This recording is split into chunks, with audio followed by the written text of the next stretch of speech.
From the east, where it is celebrated with a solemnity equal to Easter, the feast of the Exaltation of the Holy Cross arrived in the west and in particular in Rome, where it is attested before the end of the 7th century. The date of this feast has its origins in the dedication and inauguration, between 13 and 14 September 335, of the two churches of the Martyrion and the Anastasis, Resurrection, which comprised Constantine's Basilica of the Holy Sepulchre, erected on Calvary at the instigation of St. Helena. Tradition attributes to Constantine's mother the merit of having found the true cross a few years earlier. The relics of the true cross were already scattered throughout the Christian world at the time of the Catecheses 348–350, of St. Cyril of Jerusalem. In 614 it had been taken as spoils of war by the Persians.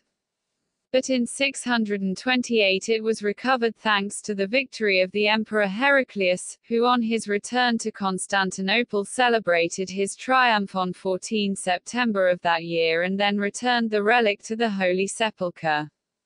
From the east, where it is celebrated with a solemnity equal to Easter, the feast of the Exaltation of the Holy Cross arrived in the west and in particular in Rome, where it is attested before the end of the 7th century.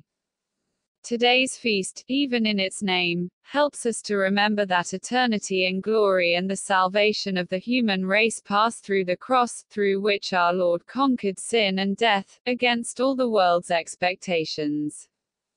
Hail, O Cross, our only hope, sings the Church in the liturgy, thus following the teaching left by Jesus in his earthly apostolate, even before living through the sufferings of the Passion: "If any man will come after me, let him deny himself and take up his cross and follow me.